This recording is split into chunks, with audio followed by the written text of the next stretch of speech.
Boa tarde, segunda-feira, 20 de agosto. Eu sou Larissa Rosseto. Ao vivo no estúdio, o professor de arquitetura José Chaides é o convidado do Nesp Notícias.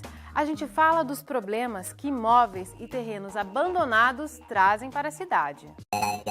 Bauru tem 120 áreas que acumulam sujeira e trazem insegurança. Não são apenas espaços vazios na área urbana. Quando não estão em uso, esses prédios não cumprem com sua função social. Num lugar como esse, poderia funcionar uma escola, um comércio ou até uma repartição da prefeitura. Crianças protegidas. Campanha nacional de vacinação vai até sexta. Várias vacinas podem ser aplicadas ao mesmo momento, sem nenhum prejuízo à criança, sem reação adversa exacerbada por conta disso. Saiba como são feitos os livros da editora Unesp. Aqui o livro fica quase pronto. O miolo vai receber a capa e nesta esteira sai quase como é vendido.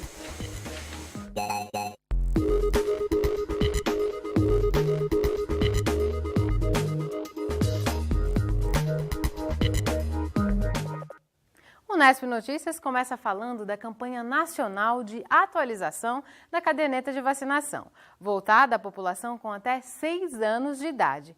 Quase 5.000 crianças passaram pelos postos até o meio da tarde de sábado. Nós acompanhamos o movimento na Unidade Básica de Saúde da Vila Falcão. Não foi dessa vez que a Lorena, de 1 ano e meio, tomou vacina. A mãe dela sabe da importância de seguir à risca a caderneta de vacinação.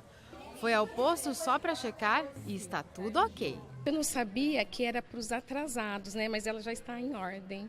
Já outros pais aproveitaram a mobilização nacional para pôr em dia as 11 vacinas que fazem parte do calendário nacional infantil.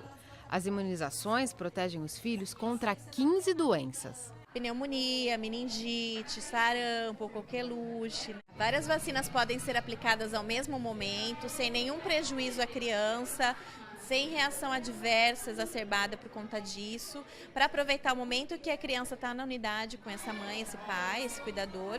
A vacina vai ser dada, essa atualização até sexta-feira na campanha. Então, para toda criança que aparecer nas unidades em horário de funcionamento, das 8 às 17.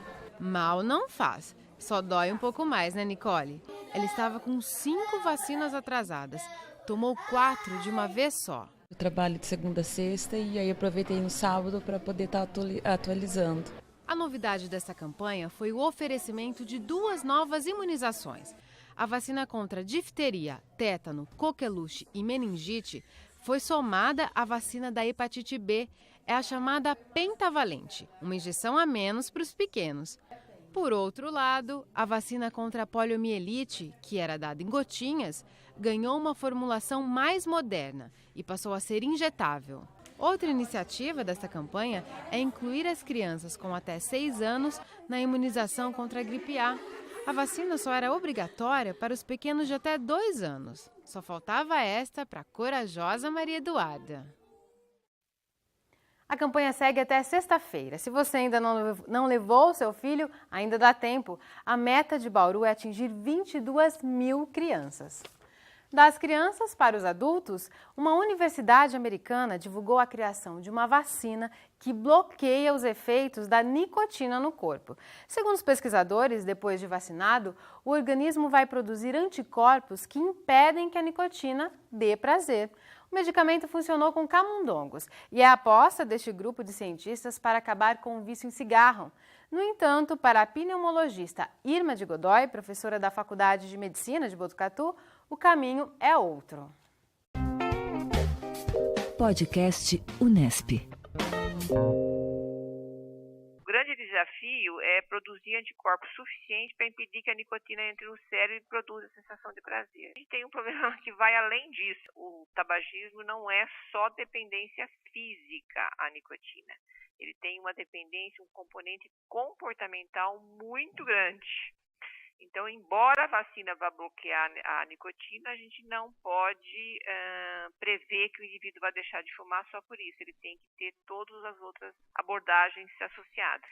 A solução do problema ainda continua sendo a diminuição do acesso, o aumento do preço, as dificuldades, aí, a tirada dos sabores para que isso não vicie as crianças mais jovens, os adolescentes, né? Então essa ainda é a solução mais eficiente. Podcast Unesp. A gente teve mais um fim de semana com cara de verão. Será que o tempo continua assim? Confira os detalhes da previsão do tempo. A semana começa sem novidades, tempo seco em todo o estado de São Paulo e sem possibilidade de chuvas até o fim da semana. A massa de ar seco mantém a umidade do ar baixa em Bauru. Nada de chuvas até sexta-feira, pelo menos. Agora a umidade está em 42%. Os ventos estão quase imperceptíveis, a 3 km por hora. A temperatura continua estável. Hoje, a máxima foi de 28 graus em Bauru. Amanhã fica em 27, aqui e em Piratininga. Em Agudos, os termômetros devem chegar a 26 graus. Agora, às 5h36. Daqui a pouco, uma entrevista ao vivo com o professor de arquitetura José Chaides. Lixo, mau cheiro, insegurança. Os imóveis e terrenos abandonados são tema do nosso próximo bloco. Participe do Unesp Notícias pelo telefone 3103-6161.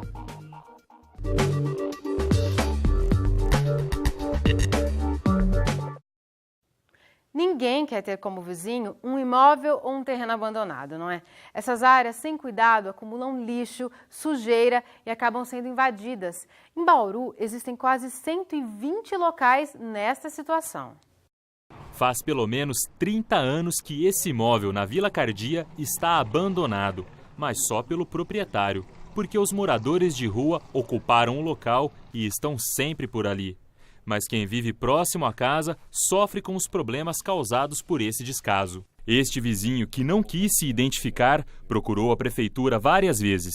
O lixo e a sujeira viraram uma ameaça à saúde de quem mora ali perto. A gente vê aí só coisa que não presta. É lixo, né? Já tive dengue já, né? Fiquei 15 dias aí de cama, né? Provavelmente foi da sujeira dessa casa aí. De acordo com a Polícia Militar, existem pelo menos 120 imóveis abandonados em Bauru. Muitos deles em áreas residenciais e até no centro da cidade. Não são apenas espaços vazios na área urbana. Quando não estão em uso, esses prédios não cumprem com sua função social. Num lugar como esse, poderia funcionar uma escola, um comércio ou até uma repartição da prefeitura. Além do mau cheiro, lixo e sujeira, casas e prédios abandonados viram alvo de traficantes e usuários de drogas. A vizinhança desses imóveis vive transtornada por conta de problemas de segurança. Pessoas de idade não podem passar nessas regiões porque são abordadas por dependentes químicos que, na situação de desespero para conseguir um recurso, para conseguir a droga que ele precisa, eles furtam, eles roubam, eles agridem pessoas. São transtornos causados pela atuação ineficiente do poder público e também pela especulação imobiliária. Em regiões centrais ou regiões de centros de bairros, isso normalmente acontece quando esses bairros estão se transformando de residenciais para comerciais e serviços. Para solucionar esse problema, a legislação precisa ser cumprida e o poder público tem que intervir. Um instrumento que ajudaria a coibir essa prática é a aplicação do IPTU progressivo, que incide sobre os imóveis sem uso. O valor do imposto dobra a cada ano até o teto de 15% do valor venal. A lei foi aprovada no final do ano passado, mas só deve cobrar os valores reajustados a partir do ano que vem.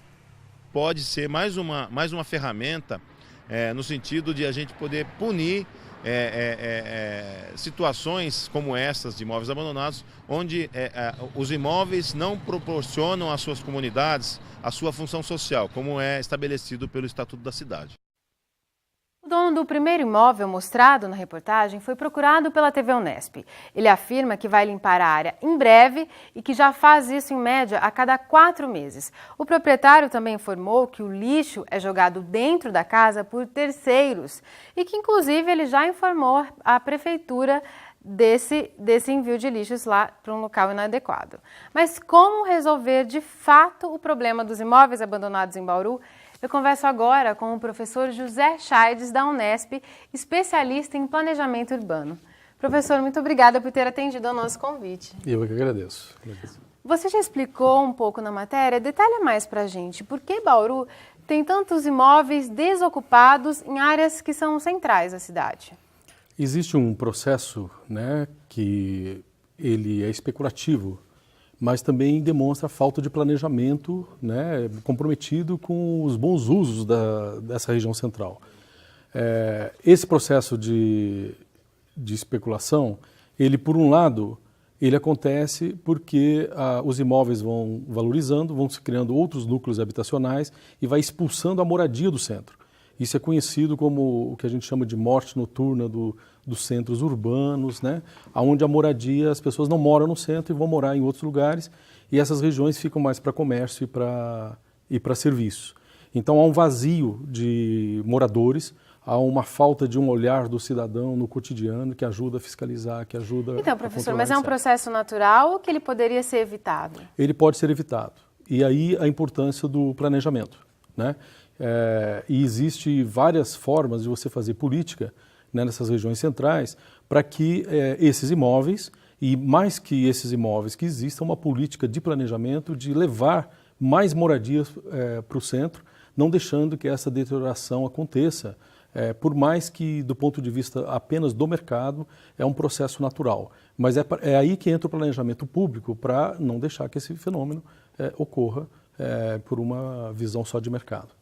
Como professor da Faculdade de Arquitetura e Urbanismo da Unesp, você participou da elaboração de vários planos diretores de municípios da região, de Bauru, inclusive, Sim, não é? Lençóis Paulista, etc. O plano diretor, ele teria que dar conta desse problema? Tem que dar conta desse problema. Em várias localidades onde se percebe que esse fenômeno está ocorrendo, como aqui em Bauru, é preciso que o plano diretor interaja, né, no sentido de coibir essa fuga das moradias do centro. E, ao contrário, que incentive, por exemplo, com um barateamento do IPTU, inclusive, né, para que as pessoas, por exemplo, usassem esses imóveis como moradia, né? Numa maneira, vamos dizer assim, participativa, né, que o plano estimula, né, que é uma gestão que deve conhecer o problema, que deve identificar esses imóveis, saber as dificuldades, se é apenas de uma questão de especulação mesmo, que o proprietário está deixando esses imóveis se valorizar no tempo, né, para que faça torres, para que se faça outros modelos de construção, e para isso, para esse tipo de ação do proprietário, existe um conjunto de instrumentos, né, para se coibir esse processo. Um deles é o IPTU progressivo? Um deles é o IPTU progressivo. Você acredita que ele resolveria essa questão? Não só. O IPTU progressivo é parte de um conjunto de instrumentos, que até antes do IPTU progressivo deve ser aplicado o parcelamento compulsório, a edificação compulsória e o uso compulsório. Ou seja, o poder público pode, dentro do plano diretor, definir que uma determinada região, por exemplo, a região central, ou até imóveis específicos, cumpra uma determinada função que ele oriente qual deve ser. E nesse prazo de 1 ano depois disso, o proprietário deveria estar fazendo o projeto, em 2 anos estar dando uso a essa função social definida no planejamento, né, participativo, e só depois o IPTU progressivo. Eu tenho dúvida de que o IPTU progressivo, inclusive aplicado como ação imediata, não está, inclusive, não contemplado pelo Estatuto.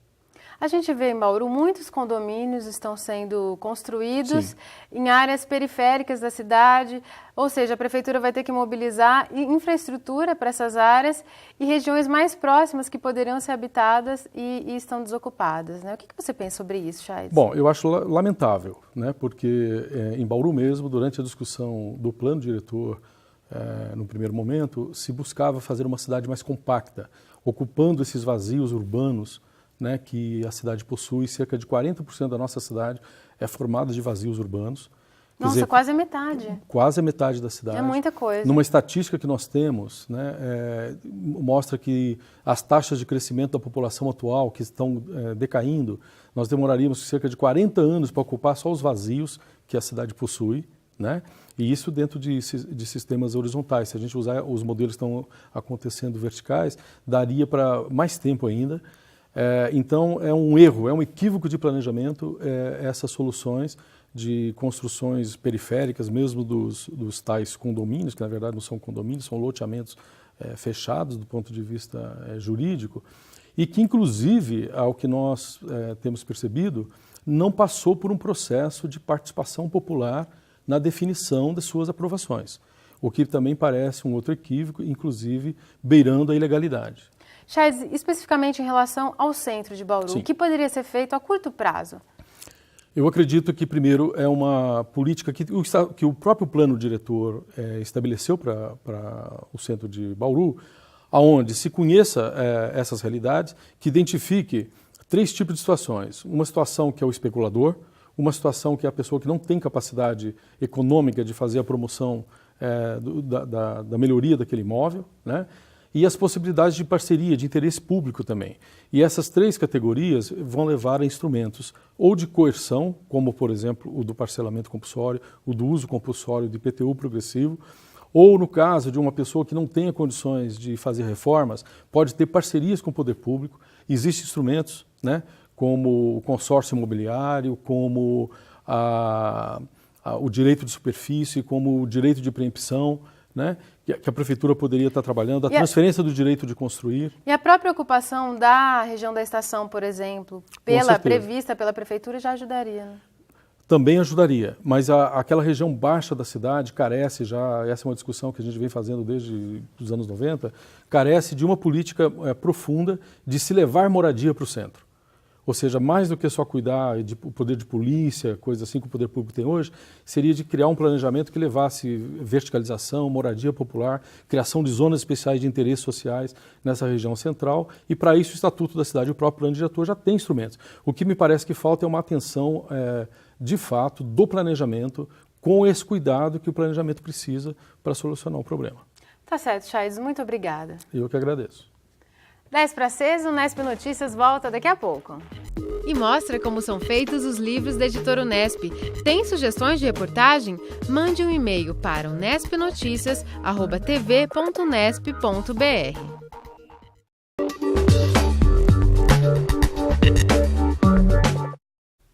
Começa amanhã o horário político eleitoral no rádio e na televisão.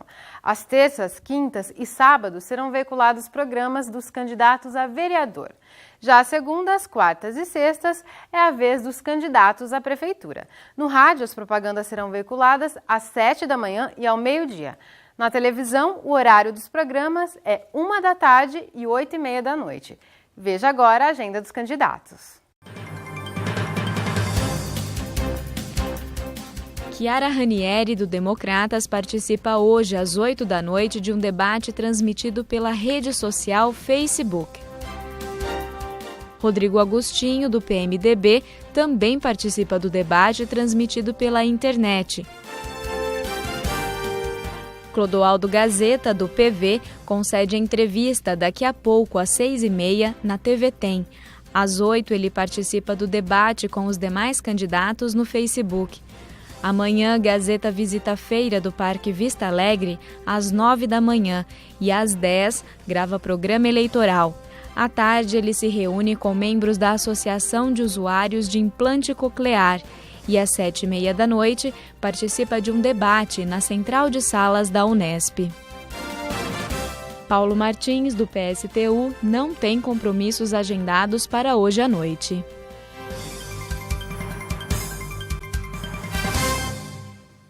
A Bienal do Livro em São Paulo terminou no fim de semana com um recorde de visitantes. 750 mil pessoas passaram por lá nos 11 dias de evento. E quem tem motivos para comemorar é a Editora Unesp. Além de ser um dos destaques entre as editoras universitárias presentes na Bienal, a EduNesp completa 25 anos em 2012. Nesse período foram cerca de 1.600 títulos publicados e 27 prêmios importantes. A repórter Catícia Reis foi a São Paulo para mostrar como trabalha a Editora Unesp, desde a seleção dos textos até a publicação. Bem no marco zero da cidade de São Paulo, funciona o braço editorial da Universidade Estadual Paulista, a Fundação Editora Unesp. O prédio é uma das raridades históricas do centro da capital. Entre carros e pessoas, aqui funciona o cérebro da editora.